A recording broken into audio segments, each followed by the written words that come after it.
Welcome to This Week in Astrology. This is episode number 552 for September 21 through 27, 2020. The week of September 21st features the Sun entering Libra, so we'll be taking an in-depth look at the Fall Equinox Chart. We also have a peaking T-square featuring Mercury, Mars, Saturn, and Pluto, as well as a magical Star of David. This rare and fortuitous aspect pattern supports harmonious, energized creativity and communication for 5 days only. All that plus 6 bonus aspects that are not in my written forecast. Thanks so much for joining me. I'm your host, Benjamin Bernstein, broadcasting from thisweekinastrology.com. I simultaneously record these weekly forecasts as an audio podcast and a video, so you can choose whichever format you prefer.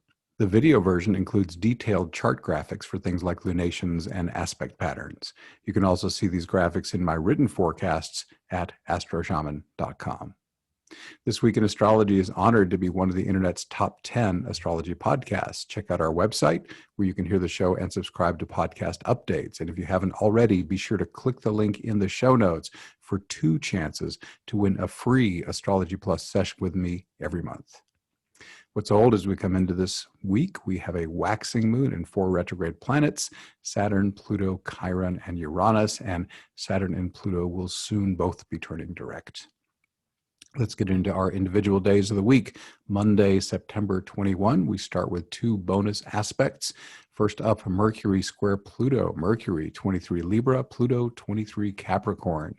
Mercury is the planet of mind and communication. Pluto is about going deep, and a square is intense connection and potentially some challenge.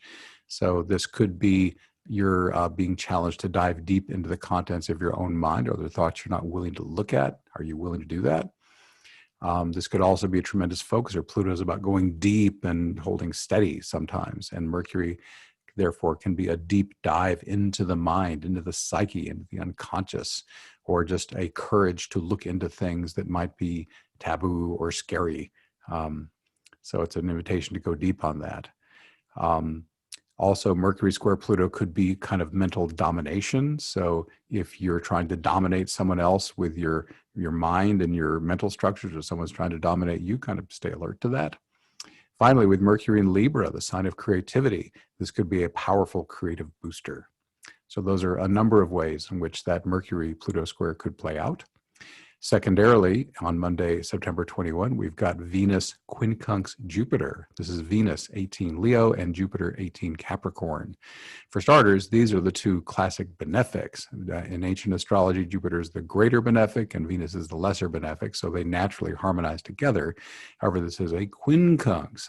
Quincunx, the nature of this is the connecting planets are dissimilar both in mode and element, and that means you got to make an adjustment to bring them together.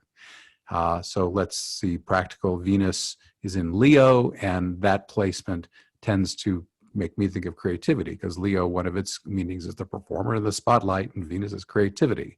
So it could be that Venus wants to help you express your creativity out into the world. Jupiter could be amplifying that, but again, adjustment required. It's not going to just fall into your lap. You're going to have to make an effort and step forward in a way to make that creativity be expressed. Also, Venus in Leo, in relation, I have a Leo joke I tell sometimes. I say, you know what? This is a Leo talking. I've talked enough about myself. Why don't you talk about me for a while? So Venus in Leo can be vain and all puffed up with itself. So if you have a tendency to do this, or you know someone who is, watch for that. Jupiter could amplify it. Jupiter just tends to make things bigger. So watch out for, egoic inflation in people relating with one another. Also, this could be financial. Venus is money. Leo is a fiery sign. It makes you want to do something. But again, be cautious, because the desire to expand finance, Venus, Jupiter, might need an adjustment, and you want to make sure you're doing it smart and giving due diligence to whatever financial direction you might be going in. So again, a few ways to work with a Venus-Jupiter quincunx. What about Tuesday, September 22nd? Bingo! Sun enters Libra, Fall Equinox Chart. This is our big event of the week. So the Sun enters Libra, marking the Fall Equinox at 9:31 a.m. Eastern Daylight Time. Regarding Libra, this begins a month where the energies of relationship, creativity, and aesthetic appreciation are enhanced. Seasonal charts show the overall vibe of the next 3 months. So this fall equinox chart will give us helpful insights we can use until the winter solstice. Specifically, 4 aspect patterns give us the lay of the land. If you're hearing this as an audio podcast, you want to see what I'm talking about with this chart, go to astroshaman.com and go to the latest forecast. It'll be right there. If you are on the video, of course, you're seeing it right there on the screen. First up, we have a triple conjunction of Jupiter, Saturn, and Pluto. This is the year's most important aspect pattern and was also in the spring equinox and summer solstice charts. As I mentioned last week, this is the world-shaking trio that helped bring us the pandemic and the rise of Black Lives Matter. One of their main effects is to help demolish old structures that no longer serve highest good and support new structures that do.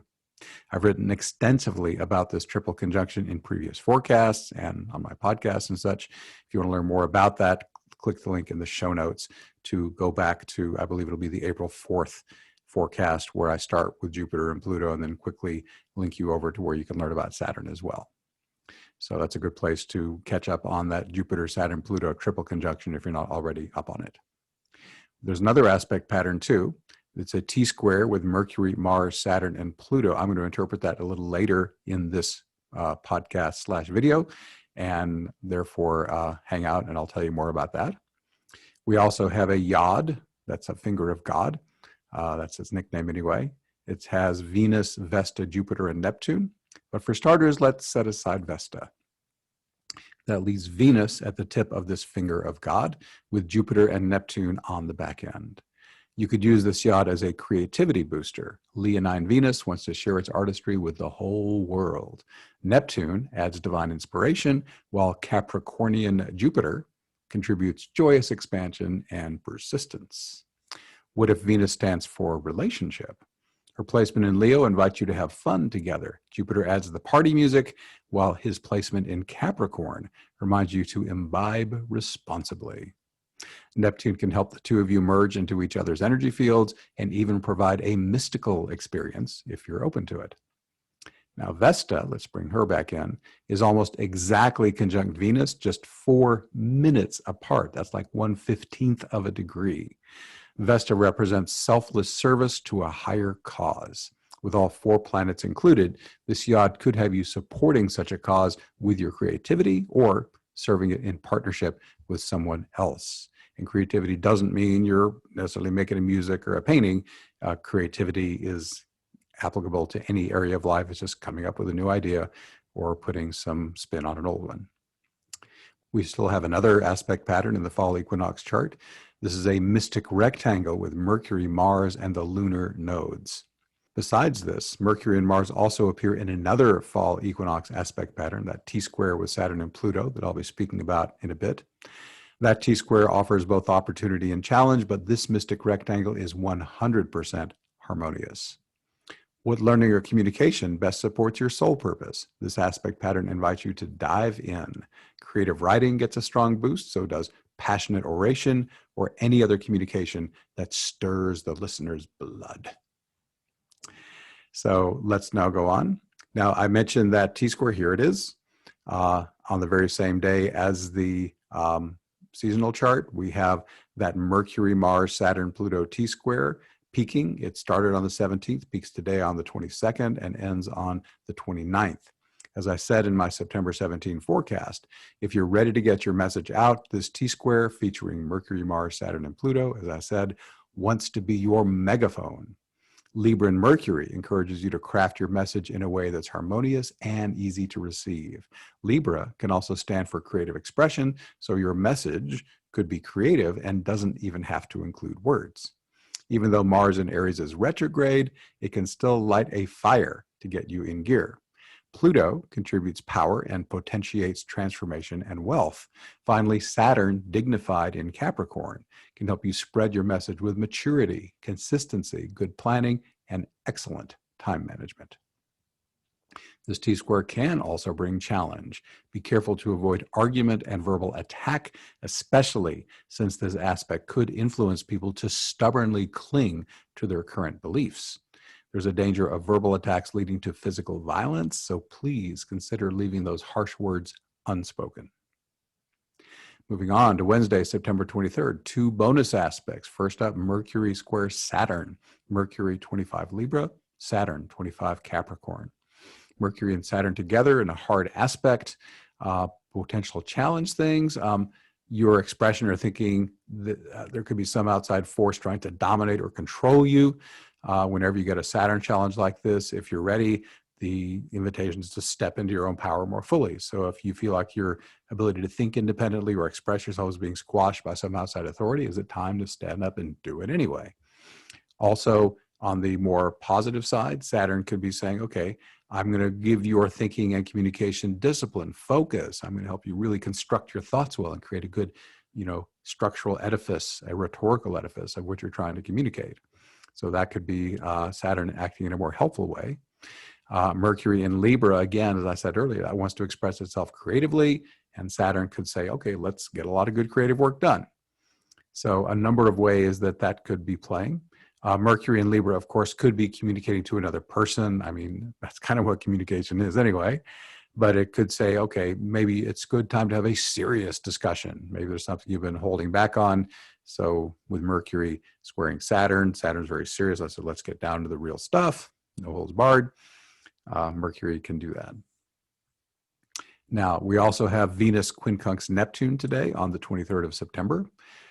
Venus and Neptune have a special relationship. Neptune is considered the higher octave of Venus. In this case, we might say Venus is like personal ego-created creativity through your own human effort, whereas Neptune just flows the inspiration in like water. So it is a highly creative potential, but again, quincunx, 150 degrees, adjustment required. So you might be asking, what adjustment could I make to open the floodgates of that creativity so it can come in? Venus is in Leo, which again wants to express itself out to the world. So it's actually a really great aspect to fuel your creative contribution if you make the right adjustment. Also, Venus, if you take that as relating, and Neptune as the planet who's now saying, okay, I am divine oneness. I want to dissolve all perceived boundaries and make you one with everything. A Venus-Neptune aspect can say, wow, I can merge more easily with other people, nature, anything around me. I can merge more easily with my own higher self. Those are all potentials of a Venus-Neptune aspect, as long as, since it's a quincunx, again, you make the right adjustment. So a few ideas to play with Venus and Neptune together. Let's move on to Thursday, September 24th, astrology's most rare and magical aspect pattern, a Star of David, also known as a grand sextile. Begins today on September 24, peaks on the 27th, and ends on the 28th. That's only 5 days. It includes Mercury, Venus, Mars, Ceres, and the lunar nodes. If you've heard or read the previous entries in my forecast, include some I've shared today, most of the following will sound familiar. That's because I've already interpreted every member of this aspect pattern except Ceres in other aspect patterns, and they're playing the same archetypal roles here. So, harmonious, energized creativity and communication are the most obvious themes of this Star of David. The lunar nodes are in Sagittarius and Gemini, the axis of communication. Mercury also calls for communication, while its placement in Libra encourages creativity. I told you this would sound familiar. Venus is the planet of artistry, and her placement in Leo invites you to be the performer in the spotlight. Mars, dignified in Aries, adds boldness, courage, and initiation into the mix. He's retrograde, but that doesn't change his fundamentally assertive nature. The grain goddess Ceres opens the door to harvest and abundance. Also, in an amazing bit of synchronicity, Ceres retrogrades from Pisces into Aquarius on the last day of this aspect pattern. This could represent the movement from dreaming and imagination, that's Pisces, into serving your tribe with your unique gifts and talents as guided by your intuitive hits, that's Aquarius. In summary, this brief 5-day window is a great time to reach out and connect with others, entertain them, or share helpful information. If you're feeling more introverted, the Star of David could light up learning instead. And we have a bonus aspect here on the 24th, Mercury opposing Mars. That is actually part of the Star of David, but as a standalone, it's just a firing up of the desire to learn and communicate. And again, with Mercury in Libra, it could be also an accentuation of creative expression. Let's move on to Saturday, September 26th. Bonus aspect, Venus quincunx Pluto. So I've talked a lot about Venus already. You know, she's relating and communicating, and Pluto is wealth and power. So this could say, okay, a lot of power available to express myself creatively if I make the right adjustment, which I imagine would be just making time to do it, or inviting the divine in perhaps to inspire me. Relationally, Venus could say, okay, it's time to get really honest, authentic, naked, and real in my relating. And it could be say, wow, I'm going to just be really honest and vulnerable with you on a whole new level that I've never hit before. So it's great for that level of deep relating if you're both willing to make that adjustment. And with Pluto, it's probably worth mentioning Venus as the money planet because Pluto is wealth. So again, possible adjustment to increase wealth, but be cautious, do due diligence, because Pluto can be feast or famine. So possible movement of finance here, but again, please be careful and don't do anything silly. Let's move on to Sunday, September 27th. That Star of David aspect pattern that started on the 24th peaks today and ends on the 28th. So that's all of our astrological events. I want to thank all those who replied to the questions I've asked over the last several weeks about improving this podcast. The sun leaves Virgo on the 22nd, so I'm done with the current round of queries. But please consider my final question. What one thing could I do to make this podcast or video series better? To be an open question. Feel free to let me know your thoughts about that anytime. Everyone is welcome to participate in most live Awakening Plus calls for free. These calls support your individual healing and awakening and also support the current global spiritual awakening. Here are brief descriptions of our remaining September events.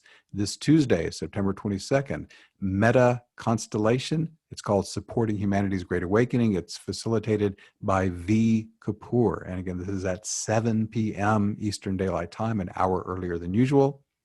What energies are supporting humanity's great awakening? What forces are trying to block it?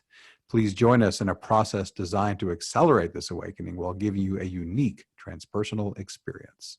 This is a meta, M-E-T-A, constellation, a variation of the powerful family constellation healing modality. We'll witness healing movements that will clear and transform obstacles to humanity's awakening. This is an authentic magical technology with real-world effects. It also is going to take a while. It's probably going to last 2 to 3 hours. So be sure you have that much time available if you choose to join us live. And a bonus event on Tuesday, September 29th at 8 p.m. Eastern Daylight. Bonus event, Singing Bowl Sound Bath with Makisela. My beloved Makisela, who sometimes co-facilitates our Awakening Plus events, takes a solo turn with her new crystal singing bowl. It's tuned to the heart chakra, so a beautiful heart opening awaits you. That should last 30 to 60 minutes. And every Thursdays at 8 p.m., we're doing New Earth Support, where the divine always rewards us for supporting the new awakened earth currently blossoming. They reward us with personal spiritual upgrades and profound bliss. And these events last roughly an hour, sometimes less. Awakening Plus features at least 3 live streaming events each month, although we're doing more than twice that many here during the pandemic. Most are open to everyone for free. The archive of over 260 transformative events, as well as accountability partners and the forum, are available exclusively to members. Learn more at awakeningplus.com. Thank you for being here. Once again, I'm Benjamin Bernstein with astroshaman.com. I can serve you with astrology readings, shamanic healing, awakening activation, astrological event timing, and one-of-a-kind life coaching. All my one-on-one services are equally effective in person or long distance.